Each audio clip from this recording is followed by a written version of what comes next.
from the first idea of the movie until the finish, the whole thing, the whole process, what's the weakest part of in the whole process yourself? The weakest part? Weakest, yeah. Gosh. That's a difficult thing to answer because the way the job of director works is what I like about it is you're not responsible for any one thing. And so your responsibilities are spread, you get to dabble. You do a bit of everything. And so for me, it's not really about weaknesses and strengths, it's about an overall, I suppose, an overall mediocrity. It's like I have to be pretty good and kind of know quite a bit about a lot of different things. And so that's kind of fun. You don't have to be, you have experts around you. I have a fantastic director of photography. I have a fantastic designer. I have a fantastic editor and everything. And so I'm really just there to sort of, try and give them focus and try and inspire them to do their best work. And I think that's one of the reasons I really like the job of director. And so I'm not the member of the team who has to have a specific strength, a specific weakness. I sort of need to be pretty good at a bunch of different things and kind of just keep it. Must be Fox. Is there some kind of limitation you hated, you want to overcome it?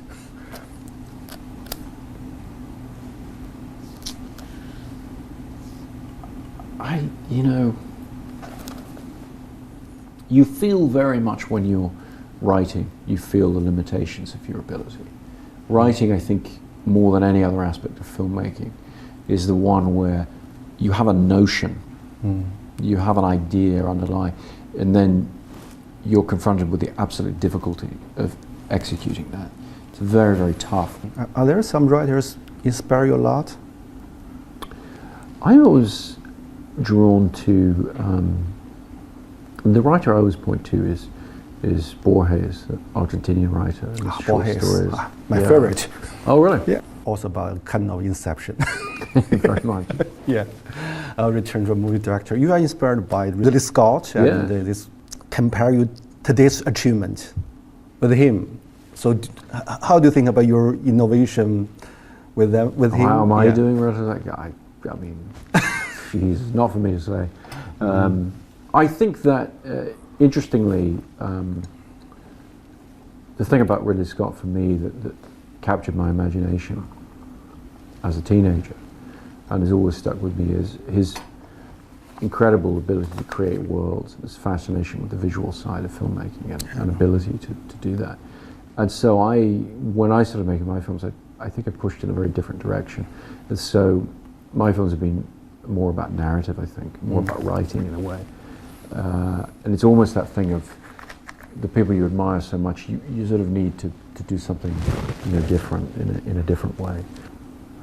Yeah, and today's you are viewed as the representative for today's Hollywood.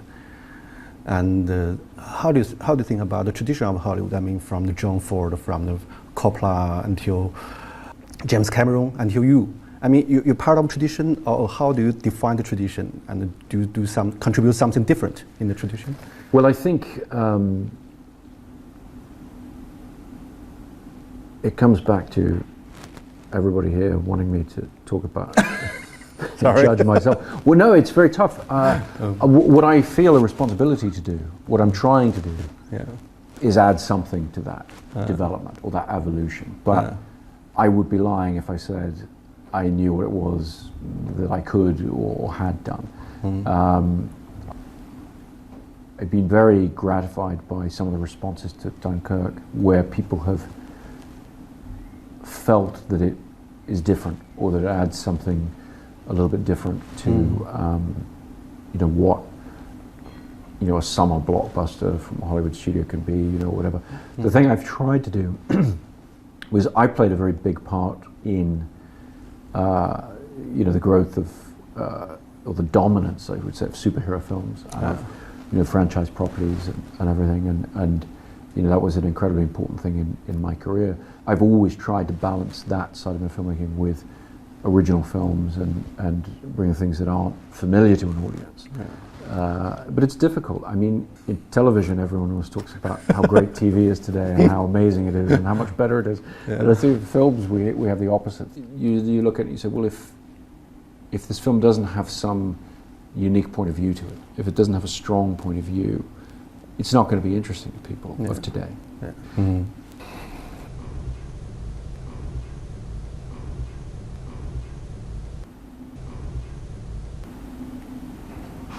Could you imagine if you were in Dunkirk, what kind of role you will be played? You'll be desperate, or you'll be hopeful, or brave, or cowed?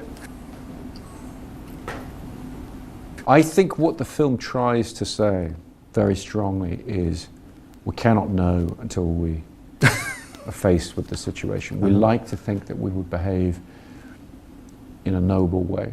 I wanted to be more real than that. You know, human beings, we're very flawed creatures. Okay, thank you so much. Thank you. Running out. Thank you. Yeah, next time we can talk about Borges. Yeah, exactly. Yeah. Is he well known in China? Yeah, quite popular among writers and thinkers. Yeah. But good trip. Thank you very much. Nice Take care.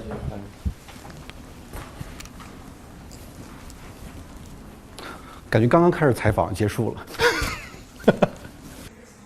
他是个超级自我分析的人，还说我们问他自我分析，他自己就是自我分析的人。他是啊。自我分析可以养成吗？当然了，这英国训练最重要的就是自我分析啊。了解之后，你对他的评价比之前会高一点呢，还是说是接受存在即是合理的事实？我觉得稍微更理解一点，他们在他们做出判断的时候没那么粗暴了。每个人每个行业里面都有他内在的脉络，我们很多外面的人看不到他内在的脉络是什么，所以这过程中帮我更理解了一些内在的脉络，其实也是帮我更理解这个社会的构成嘛。看你一直在做技术，是羡慕诺兰的。他不是思想家呀，你不要就是我们不能把诺兰当成一个思想家来看待，因为这个时代可能不产生那样的人。就时代的创造力是变化的，有的时代是通过一种连续性，刚才不说了，那个 hedgehog 那个刺猬是那种 consistent 这种连续性、一贯性，然后甚至一种强大的单一性带来一种力量。这个时代创造力可能是通过这种不连续性、不断的更新性、不断的这种就探求不同的这种领域、不同的角色扮演性来完成创造力的，所以创造的这个模式不一样。他的访谈最直接的感受